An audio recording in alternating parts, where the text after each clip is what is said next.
Bonjour à tous, j'espère que vous allez bien. Nous sommes le 25 février 2022, sortie officielle de S9A au Japon. Donc on va parler de tout ça.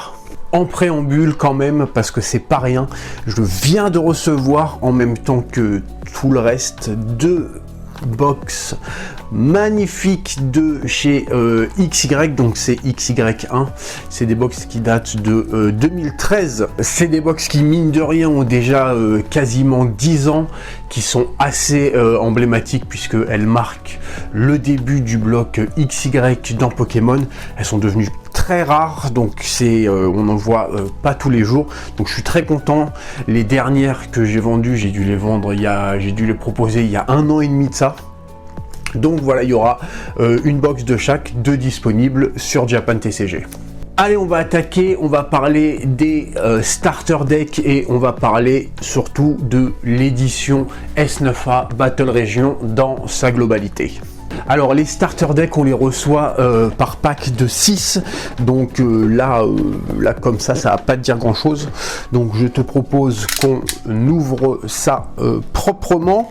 Et puis je vais t'en sortir un, histoire de te montrer tout ça. Hop là, les voici.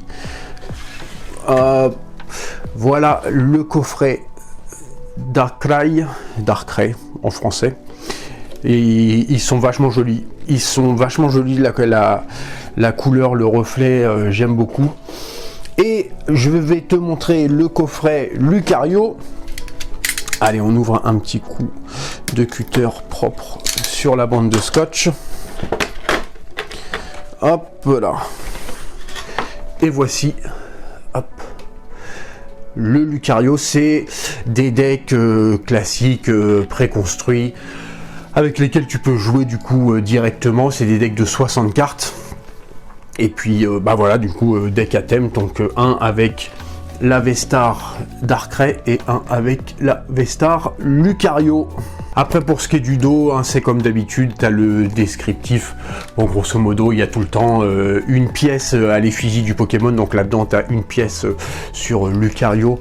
Je sais pas si tu la vois. Voilà, elle est ici. Là, tu as une pièce Darkrai, tu as un tapis de jeu, des marqueurs de dégâts. Bon, c'est les decks classiques, quoi.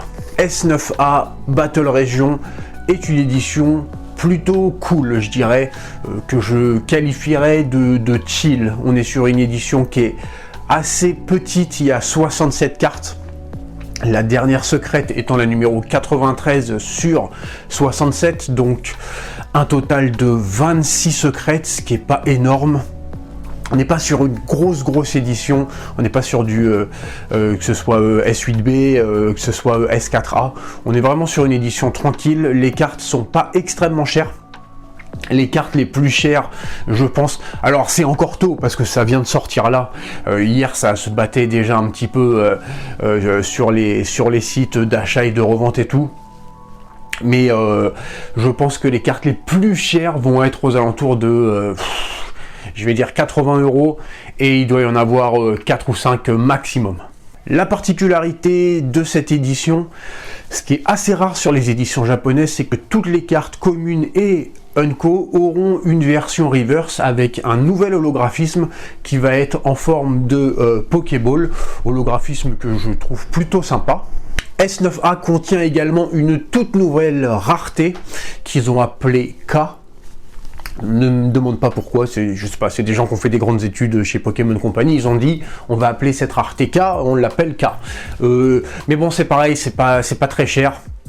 Et il n'y en a que 3. Sinon, on va avoir dedans 6 cartes avec des Pokémon V, 3 cartes avec des Pokémon V-Star, on va avoir 6 cartes de rareté CHR, on va avoir 2 CSR qui sont les cartes qui font partie des cartes les plus chères de l'édition, ça va être les 2 CSR, et il y a également 3 Gold. Pour les secrètes, hormis les 3 Gold, on va avoir 9 cartes SR et 6 cartes HR qui sont la rareté Rainbow. Rapidement, pour ce qui est de Japan TCG et de cette édition, les produits scellés sont déjà disponibles, ils sont même pour l'instant toujours en page d'accueil, que ce soit les displays ou que ce soit les deux decks différents, Lucario et Darkrai. Pour ce qui est des cartes à l'unité, les communes et les Unco qui ne sont pas reverse, qui sont classiques, je les proposerai pas, c'est pas intéressant. De toute façon, tu vas ouvrir une ou deux displays et tu les auras toutes, donc on s'en fiche un petit peu. Pour ce qui est des reverse, donc avec le nouvel holographisme des Pokéballs, les Pokémon V et les Pokémon V Star, c'est des cartes qui sont très peu chères.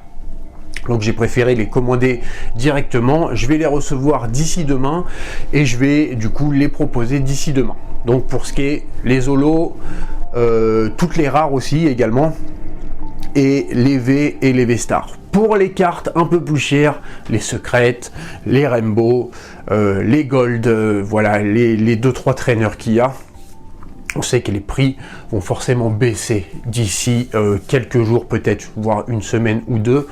Donc je vais attendre un petit peu, histoire de les toucher au meilleur prix et puis pouvoir vous les proposer au meilleur prix. Voilà, comme ça tu as tout le planning Japan TCG pour S9A. Les produits scellés, c'est dispo maintenant. Les cartes, on va dire tranquilles, qui valent entre quelques dizaines de centimes jusqu'à quelques euros, seront disponibles d'ici 24-48 heures maximum. Et pour les cartes un peu plus chères, on va attendre une semaine ou deux. Sinon écoute, le site continue son évolution gentiment.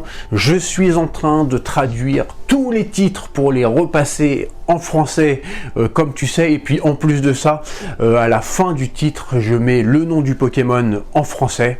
C'est plus simple pour toi. Il y a 5800 produits à traduire.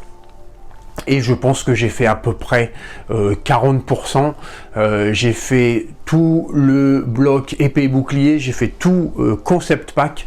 Je suis en train d'attaquer Soleil et Lune. Voilà, ça avance gentiment, mais sûrement. Je te remercie d'avoir regardé cette vidéo. N'hésite pas à mettre un like, un commentaire, à partager cette vidéo sur tes réseaux si le cœur t'en dit. Et je te retrouve très bientôt. Allez, bye!